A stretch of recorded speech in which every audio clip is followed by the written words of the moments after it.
And with that, I'm really excited to welcome Matt Presti to our ICR afternoon. He's going to take us on a journey right along the lines of what we have already worked our way up towards in this journey together, the exploration of consciousness.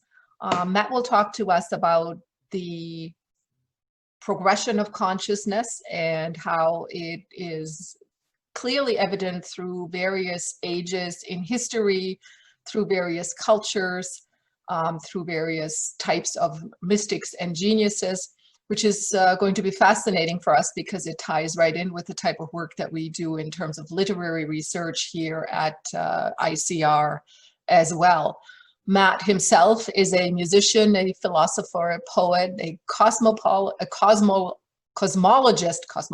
we talked about New York, a cosmologist, a practitioner of universal law, natural science, and living philosophy. We just heard that he lives out in the woods, nicely isolated in nature, and draws great strength from that.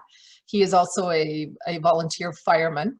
And he did share with me that he has recently opened the Russell Museum, which features over 40 tons of art and sculpture by Dr. Walter and Laura Russell that was stored away for nearly 21 years. And Matt now has been able to bring that back into the public eye. He is committed to preserving the Russell legacy for posterity. He enjoys gardening, alone time in nature, and a lot of creative outlets like writing music, poetry, producing videos, and so on. So we're very excited, Matt. We look forward to your talk, and welcome to ICR.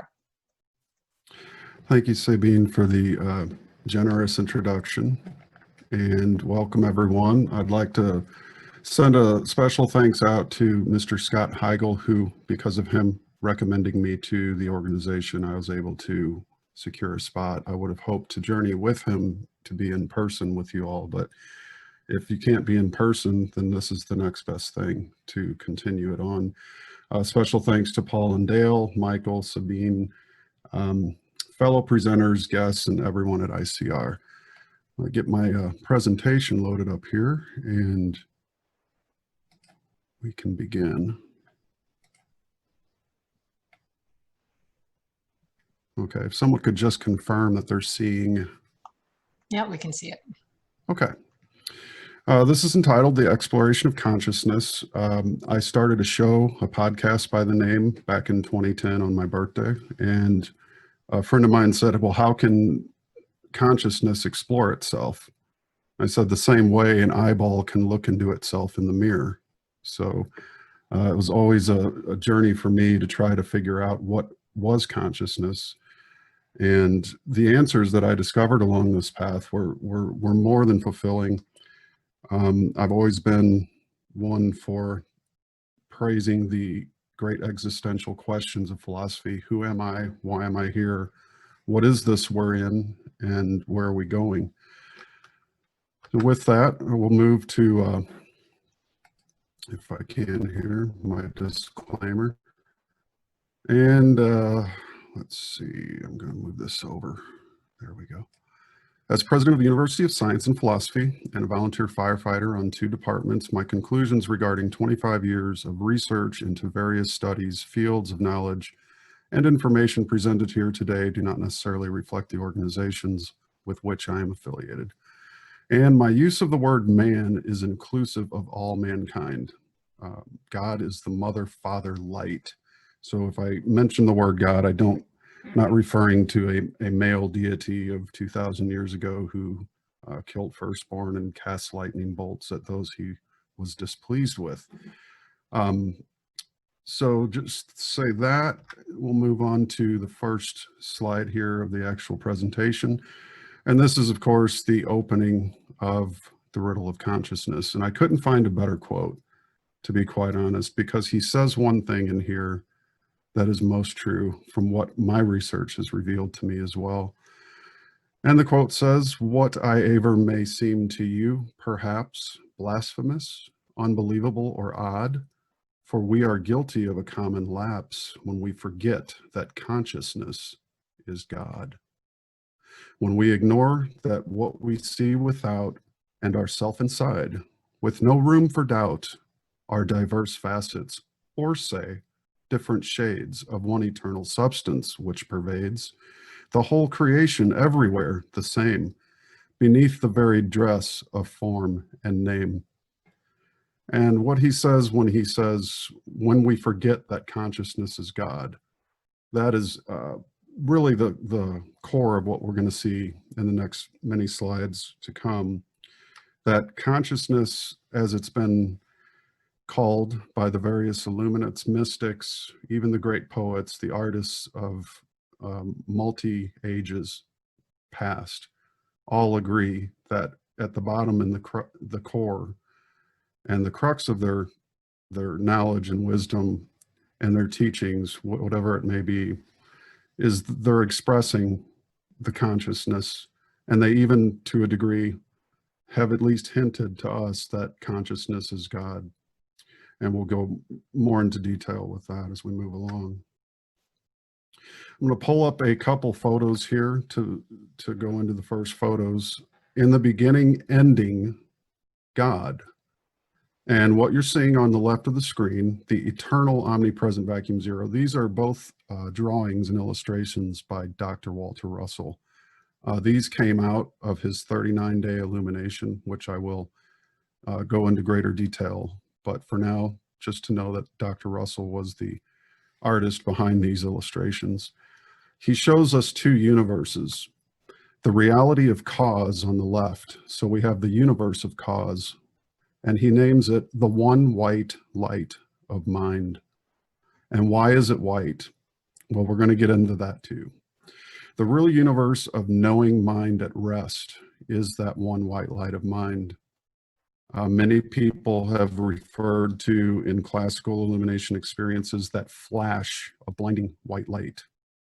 And Dr. Russell and Leo Russell, with his experience, basically served to explain in a very great detail what that white light is, how it works, and how it actually defines God, which is, again, consciousness. So he calls it the still universe of cold. And as we know, space to our senses is dark. So when we look up at the night sky, we don't see white light, we see the darkness of space. But to the illuminate, whose senses are severed from his knowing mind, becomes holy mind and experiences the white light behind all creation, which is the cause of reality. He shows us on the right the transient dynamic universe of matter, the illusion of effect, the spectrum lights of body. As you can see, there's galaxies and planets, planetoids. You'll see the unreal motion picture universe of thinking, mind, and action. He's not the first to use that term, motion picture. Paramahansa Yogananda used it. He said the reality that we perceive with the senses is much like a motion picture. And this is what Dr. Russell termed being the body, the lights of body, as the hot universe of light and motion, or the dynamic universe of matter. And this is what he basically referred to as two kinds of light: the light of mind, which is white and blinding and not sensible to our senses. And then there's the divided light in the red and blue color spectrum, which is visible to our senses, which a prism reveals. So we'll move along. This slide is not blank. It's blank for a reason. I'm showing you basically the screen of space. If you could turn the space in the sky that you see, the space between you and I, the space between your cells and inside your cells between the DNA strands, the multitude of space is so much greater than matter. But if you could see it for what it truly is, you would know that the universe is the mind, that it is God, that God is consciousness, and you're looking now at the screen of space. It could be much likened to a motion picture screen or a movie screen. Everybody's been to see the movies here. I doubt anybody hasn't been to a movie theater and seen the white screen in the movie theater. Why is the screen white? Because it's the only color that will reflect a divided color spectrum. If the screen was black, you wouldn't see half of the movie, if not more. So because the white screen of space is dark to our senses, scientists, especially of the materialist philosophy, will say it doesn't exist. One of the main principles that Dr. Russell stressed is that God was 90 degrees to motion. In other words, the fulcrum, that which does not move. You'll notice that your door moves on a fulcrum. Your wheels on your car move on a fulcrum that does not move. And you too, yourself, in the very center of your being, move upon an identical fulcrum. That fulcrum is the equilibrium upon which all motion moves, and it's always at 90 degrees. Here we see an actual photo, Hubble telescope photo.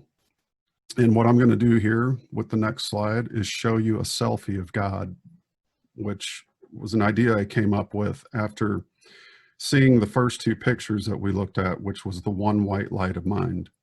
I thought to invert a galaxy and actually expose the creator. And this is what it is. Now, if you could imagine this white light being in and through everything, you can scientifically now understand the presence of the conscious field, which is in and through everything. This is a great slide to explain the consciousness that is God, which is omnipresent, omnipotent, and omniscient. That is the field of all knowledge, the field of all presence, and the field of all timelessness. The Russells in Atomic Suicide define God. This is the first chapter I've ever read in any book anywhere, Atomic Suicide, and it was on page 107, and I was blown back by turning to that page and seeing the words, "We define God," as the chapter heading. I was like, this is going to be really good. So actually, and it was, I like to say of that book that it melted my brain, but going into the quote of how they define God, God is light and God is love and God is inexorable law. God is the invisible, motionless, sexless, undivided, and unconditioned white magnetic light of omnipotent, omniscient, and omnipresent mind. The one white light, which you'll see several slides of this title, because I want to drive this point home. The idea is that one light. Idea is bulletproof. Why is it bulletproof? Because it doesn't exist. Idea is something only the mind can conceive. Now, the unfolding of idea requires the unfoldment into the hemispheres. Your left hemisphere, your right hemisphere. Your left and right hands work to carve a block of wood, but that idea and the image of it is within your mind. It was Rene Descartes who said the pineal is the seat of the soul. And this picture kind of shows that. So the pineal is considered the seat of the soul by the Russells in their teachings as well. Now, some have argued that it's actually the pituitary, but the pineal, going back through history, we'll see hieroglyphs and bas reliefs, even around the Catholic Church, of the pine cone. So that the seat of the soul and the pine cone and how it was venerated in ancient societies, even up to today, is apparent that that is a possibility for the seat of the soul. An axiom put forth from Walter and Leo Russell in the Home Study Course 3rd edition: idea is a part of the eternal, uncreated, and undivided white mind light which God is, while idea bodies are spectrum-divided extensions of that undivided white light which centers every wave of them. God's knowing is that one white light, but God's thinking is the divided octave wave spectrum of the 4 pairs of spectrum lights which extend from that white light, 4 on each side, which constitute the thought bodies of mind thinking and mind imagining. It has not yet entered within human consciousness to think of matter as thought bodies or of waves as pure thought recordings, which God, the sole teacher, makes use of to intercommunicate with every thought body in the moving universe. Neither does it occur to anyone that everything in the universe is constantly talking to every other thing, nor telling it what it is doing, and what its purpose is. An apple, for example, does not need to say in words, "I am an apple." Its form, color, odor, and taste tell you that without need of words, but you identify that apple idea by giving it a word in man's language.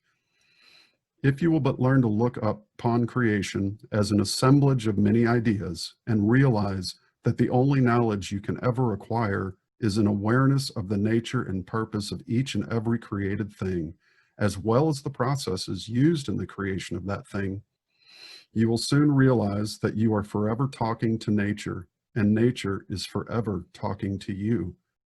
The more you do this, the more you acquire God awareness, for God is nature. And that is what we mean by cosmic thinking. For cosmic thinking is actually talking to God as God is forever talking to you in his universal language of light. And that's an incredible statement, but that's just one excerpt of the home study course, which is the flagship curriculum for the University of Science and Philosophy, written by the Russells, 1950s. And basically, it leads you to a point where you realize of your moment-to-moment connection to the divine. You no longer, and with the right mindful practice, you no longer feel disconnected or like God is far from you. And that can go a long way for a lot of people in this world to know that God is always with them. Again, knowing is the prime actuality, the undivided, the stillness, the silence. Again, knowing could be a way of, there's many synonyms that the Russells would use to connote God, what it means, and all of those under the listing of knowing are those words. Power, the uncreated, the undivided, the unconditioned, the formless, the sexless, the timeless, the white magnetic light, idea, oneness, love, life, cause, God. When divided, it becomes thinking. It becomes an expression of power, action, light waves, wave lever, electricity, imagination, father, mother, division of idea, giving, regiving, life, death, expression, and desire in God. Concentration, and a neologism that Dr. Russell himself coined, decentration, which is the opposite. It is raining here, so if you hear a little bit of static sounding noise in the background, I think Chuck may have sent that thunderstorm up from Austin, but nonetheless, we'll make do. The result of thinking is then product.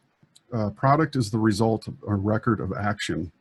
Matter, motion, reflection, the unreal image, the form bodies, projection, repetition, rebirth, effect, temporality, or what we would rather or most often call the universe itself. Now, the knowing that is the cause of all this is not in the product. You will not find Leonardo da Vinci in the Mona Lisa painting. You will not find Beethoven in his Fifth Symphony. You will, however, see a reflection of his thinking, which stems from his knowing. So you will hear Beethoven, you will see Beethoven in his art, but you will not find his soul in the droplets of paint nor the notes of music. Leonardo in the painting, Beethoven in the notes. They're not there. The soul of them are there, however, and that is where knowing is broken into thinking to become the product. There's a very applicable process to creation. The one white light again, from Giordano Bruno, the divine light is always in man, presenting itself to the senses and to the comprehension, but man rejects it. Well, the church rejected Giordano Bruno, and he was burned at the stake for what he tried to teach to his fellow man. This is a graphic I created. The images of the man and the equator belong to Dr. Russell. But if you unfold a cube, which the entire science of the Russells is cube and sphere, the two building blocks of all creation. If you unfold a cube, you get the cross in two dimensions. And as you can see, the equator of the man in the illustration is dead center, straight down the middle of the body. And you see a mirror image called a hemisphere on each side. As you can see, the vertical awareness, or the Godhead, is all those terms are basically synonymous. You'll see conscience, light, eternity, absolute cold, zero curvature, the plane of the cube, intuition, instinct, inspiration. I won't read them all, but basically that's balance. Motion is sensation. That is the seesaw. How many people in this world ride that seesaw and never come to the awareness of the vertical, of the Godhead? So going vertical, I like to say, is a great goal, and that's something we should all strive for. When you get behind motion as the vertical, you become that Godhead, then you can command motion to serve you, as opposed to motion commanding you and suffering it and its unbalances. From the Bhagavad Gita, if the light of 1,000 suns suddenly arose in the sky, that splendor might be compared to the radiance of the Supreme Spirit. Again, the blinding white light. The one white light to stress again, and this is a piece from the autobiography of Paramahansa Yogananda. He's speaking in particular of his experience of that white light. He writes, I cognize the center of the Empyrean as a point of intuitive perception in my heart. A radiating splendor issued from my nucleus to every part of the universal structure.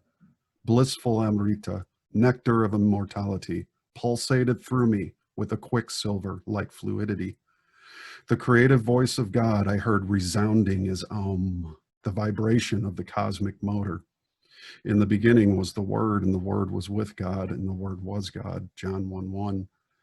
Suddenly the breath returned to my lungs. With a disappointment almost unbearable, I realized that my infinite immensity was lost. Once more I was limited to the humiliating cage of a body, not easily accommodative to the spirit. Like a prodigal child, I had to run away from my macrocosmic home and had imprisoned myself in a narrow microcosm.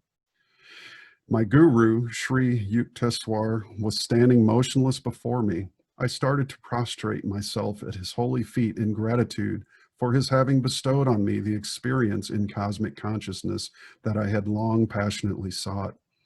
He held me upright and said quietly, "You must not get overdrunk with ecstasy.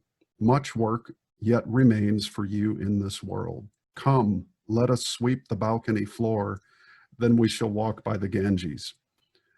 That's not quite what you want to hear after having a divine illumination of such intense magnitude. Come, let's sweep the balcony floor. But that struck me as almost a hilarity, because it reminds me of a saying that I'll close this talk with. But he's telling us that, my God, I just cognized the center of the Empyrean point of heaven, yet I have to now go sweep the floor. So interesting little parallel there. Again, another example of the one white light from author Ralph Waldo Emerson. A man should learn to detect and foster that gleam of light which flashes across his mind from within, far more than the luster of the whole firmament without. Yet he dismisses without notice his peculiar thought, because it is peculiar. From Gopi Krishna in The Riddle of Consciousness. This is his experience of illumination. The shoreless ocean of consciousness in which I was now immersed appeared infinitely large and infinitely small at the same time. Large when considered in relation to the world picture floating in it, and small when considered in itself, measureless, without form or size, nothing and yet everything. I was intensely aware internally of a marvelous being so concentratedly and massively conscious as to outluster and outstature infinitely the cosmic image present before me, not only in point of extent and brightness, but in point of reality and substance as well. At the point of the deepest penetration assumed such an awe-inspiring, almighty, all-knowing, blissful, and at the same time absolutely motionless, intangible, and formless character that the invisible line demarcating the material world and the boundless all-conscious reality ceased to exist, the two fusing into one, the mighty ocean sucked up by a drop, the enormous three-dimensional universe swallowed by a grain of sand, the entire creation, the knower and the known, the seer and the seen, reduced to an inexpressible, sizeless void which no mind could conceive, nor any language describe. From William Blake, if the doors of perception were cleansed, everything would appear to man as it is, infinite. For man has closed himself up till he sees all things through narrow chinks of his cavern. Home Study Course, 3rd edition. This is Dr. Russell's actual experience in his own writing of that 39-day incredible period of time that he experienced the light. The great light of my first and seventh illumining again came, and again I found my universality in that ecstasy, which is the only emotion of the God nature. That ecstasy is the one unchanging and constant mind state which inspired man always feels in variable intensity as measured by the intensity of his inspiration. Owing to man's lack of knowledge of God's electric universe and man's relationship to it, no man of past ages has ever been able to give a satisfactory explanation of that instantaneous flash of red-orange light, which completely blinded me for an undeterminable interval, which was followed by a feeling of being bathed in a great sea of blue. You'll hear a lot of yogis and a lot of even meditative practitioners describe the blue dot or the blue flame. The explanation of that light flash, which Paul and other cosmic conscious men have experienced, is that there is an electric short circuit between the two lobes of the brain, which causes a flash of light at the instance of severance of consciousness from electric sensation of the body. Such a flash occurs at the moment of death in all cases and has been photographed many times. Usually the cosmic illumination has duration of a few minutes or hours, leaving an aftermath of a few days, but no matter how brief it is, it completely transforms one into another higher being. My usual period through life has been about 10 days following the first intensive few hours, but this 1921 period lasted for 39 days and nights, beginning on May 10th and ending June 19th.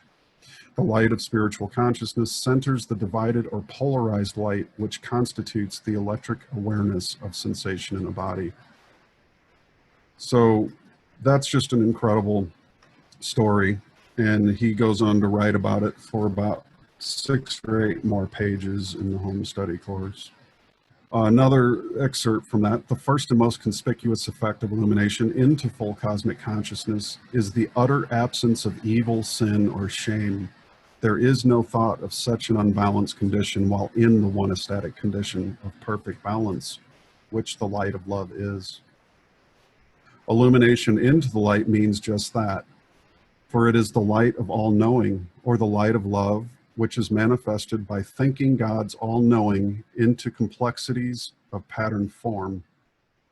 I instantly and timelessly knew that the still undivided divine light of God, which is the fulcrum of life and power, and I knew the heartbeat of the divided light wave universe, which manifests love, life, and power in matter. And I also knew that mind and soul and God were one. And this is from Emily Bronte, and one of the great things that when you begin to recognize the thread, the golden thread that weaves through all these accounts, is you'll begin to also be able, if you haven't experienced an illumination yourself, if you've had an inspiration of any kind in your life, you've definitely had a divine illumination. Inspiration is the language of light, as Dr. Russell said. And basically, an inspiration is a mini illumination. It doesn't always have to be something that you completely sever or fuse the hemispheres of the brain through an electric short circuit. You're actually having a divine illumination, even with minor inspirations. It's just a minor illumination. So everybody is very capable of having them. The thing is that when we start to feel an inspiration come about, we tend to go and do something else instead of follow that feeling through. This is from Emily Bronte, and I won't read the whole thing, but I'll just go about halfway down. And this is just proof positive that she was another person who, as an illuminate in her own right through her poetry. She wrote, "To waken doubt in one, holding so fast by thine infinity, so surely anchored on the steadfast rock of immortality. With wide embracing love, the spirit animates eternal years, pervades and broods above, changes, sustains, dissolves, creates, and rears. Though earth and man were gone, and suns and universes ceased to be, and thou wert left alone, every existence would exist in thee." Again, think of that God selfie, the omnipresent white light in and through everything. "There is not room for death, nor atom that his might could render void. Thou art being and breath, and what thou art may never be destroyed." Nikola Tesla, "My brain is only a receiver. In the universe, there is a core from which we obtain knowledge, strength, inspiration. I have not penetrated into the secrets of this core, but I know it exists." Here's another one. He speaks of the strong flashes of light, the images he had when he drew his AC motor in the ground in Serbia in a park with a stick in front of his friend. He actually had a flash of light happen, and he saw the motor completed in his mind. The only task he had to do at that point was build it.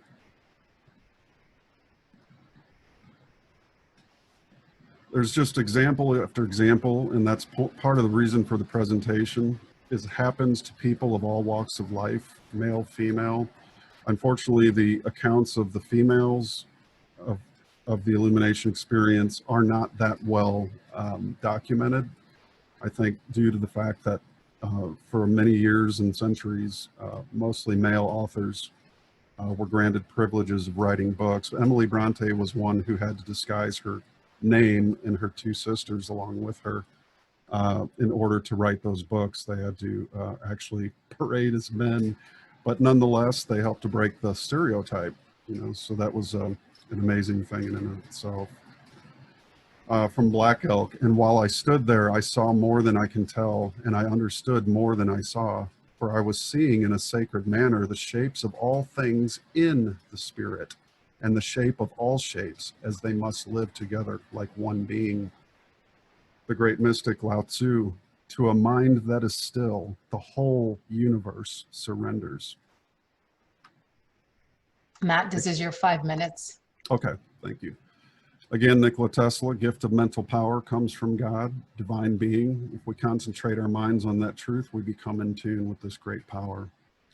Walter Leo Russell, "The more you can become illumined with your cosmic consciousness, the more you will find yourself using God's mind as your mind." George Washington Carver, "Our Creator is the same and never changes despite the names given him by people here and in all parts of the world. He would be there still within us, awaiting to give us good on this earth." Christian mystic Hildegard von Bingen, "We cannot live in a world that is not our own, in a world that is interpreted for us by others. An interpreted world is not home. Part of the terror is to take back our own listening, to use our own voice, to see our own light." So as consciousness awakens, consciousness as a seed always begins with simplicity. The creator or field of consciousness is infinite white light. As is awakening from sleep, we are born into the world of divided matter and motion, duality and opposites. Our task is to unify, to find triality. As we grow like a tree, for instance, we unfold our uniqueness and individuality. We begin to complexify as our consciousness unfolds from its slumber and seed. It is no wonder there is so much focus on humanity waking up, as it were. Kundalini is a conscious process. Think of the root, trunk, branches, leaves, fruit, seed, treetop. Kundalini is not one thing and consciousness another. And this thought just came to me this morning. It is an act of consciousness, an expression of the Mother Father light within mankind, localized around the spinal cord, culminating in an awakening experience. Consciousness in all surface life seems to aspire toward the heavens above. If it does not come to the surface, it remains base. Manly P. Hall, when the mob governs, man is ruled by ignorance. And I'll just leave it there. Basically what he's saying is that collective consciousness is sort of what the individual has to rise out of. And we might look out at the world and see a lot of collective consciousness doing very destructive things, and it's unfortunate. But as individuals, one thing the United States has afforded is the soil for genius to emerge. No system's perfect, but there's always potential where there's hope, and where the individual seeks to better himself, and by bettering himself lifts others in that effort. Everyone thinks of changing the world, but no one thinks of changing himself. Leo Tolstoy. 7 Hermetic principles. Those align again with the Kundalini or the chakra system. Carl Jung wrote, when you succeed in awakening the Kundalini so that it starts to move out of its mere potentiality, you necessarily start a world which is totally different from our world. It is the world of eternity. I'm just going to quickly cycle through these pictures, and I should be able to wrap up my presentation in about 2 minutes. So 33 vertebrae to the spine. The spine is the one bone structure that is center to the entire body and singular. So it is a fulcrum bone. Many things, past drawings from the ages, alchemical drawings.